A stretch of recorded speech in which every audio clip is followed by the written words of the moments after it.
We have green goats. It's true! Sometime I play with them so much, I turn green, too. Joking aside, we tattoo our baby dairy goats with green ink when weaning as part of the United States Department of Agriculture's initiative to track animals in the consumer food supply. Hello, my name is Paul Goodchild, and I'm on the autism spectrum, have ADHD, food sensitivities, and a tactile disorder. After I was adopted, my parents started experimenting with my diet and realized I could not drink cow milk. So they decided to get 2 Nigerian North dairy goats named Emmy and Spark so I could drink their milk instead. Within a week I had my gloves off so I could pet and play with my new friends. I now use my herd of goats to educate others about agriculture and show at shows. One of the main reasons we tattoo livestock, dairy goats, is because of a contagious neurological disease called scrapie. It affects a goat's nervous system, making it not absorb nutrients, eventually killing them. It is called scrapie because the animal scrapes off their hair and skin, and some scientists believe it is potentially zoonotic. Zoonotic is when a disease can pass from an animal to a human. This is one of the main reasons we track livestock in our food chain. Unfortunately, there is no live animal test for scrapie, and scientists have not been able to identify the agent that causes scrapie. It is not only small and hard to isolate, but resistant to heat, ultraviolet radiation, and many disinfectants.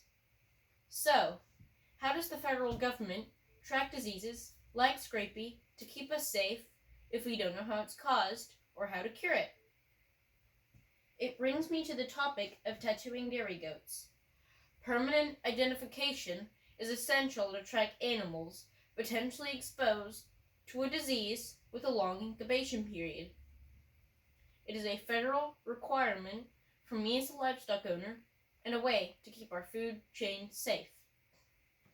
All sheep and goats to have a tag, microchip, or a tattoo anytime they are moved off the farm where they are born.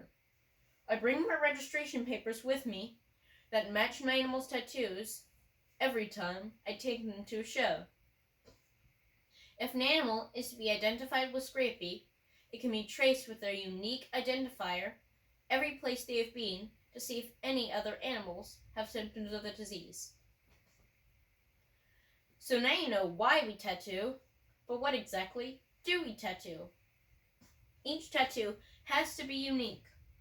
Most goats are tattooed in the ears, unlike La Manchas, who are born with no ears, so they have to be tattooed in the tail. The American Dairy Goat Association issues a farm tattoo. Ours is OKDK. The farm name tattoo goes in the right ear, and the birthday and order tattoo go in the left. The farm name tattoo has to be 3 or 4 letters long. The birth order has to be a number, and it shows which goat was born when on the farm for a year's period of time.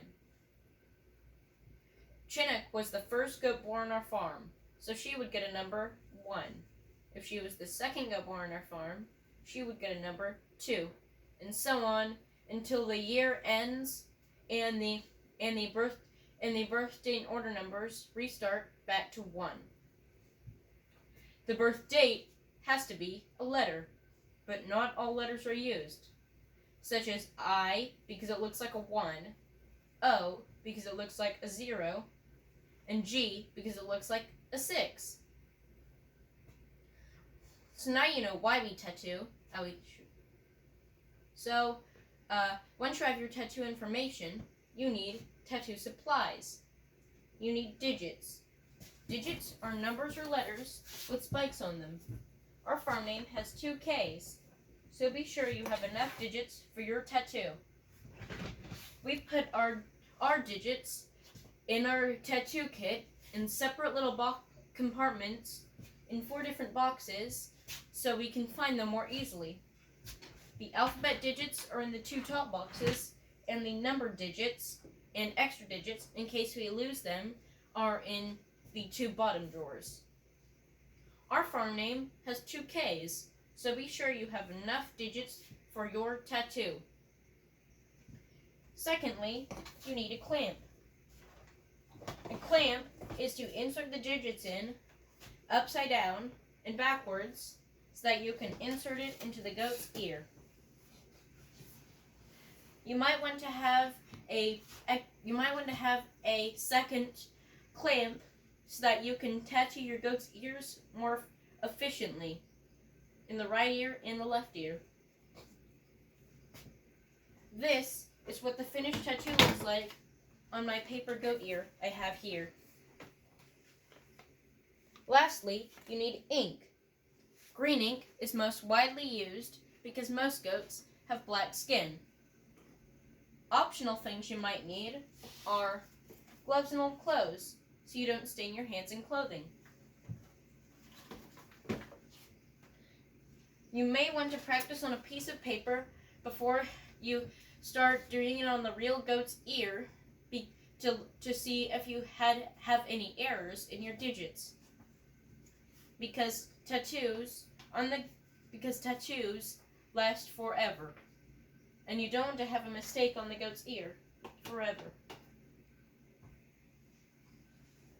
So, while scrapie is not widespread in the U.S., it is a type of fatal neurological disease that is potentially zoonotic, found throughout the world, and results in loss of life and revenue. Additionally, we have yet to discover what causes scrapie or develop a test for live animals. I hope this speech will help my community understand how farmers and ranchers are working hard to help keep the food chain safe from farm to fork for consumers. Thank you for listening.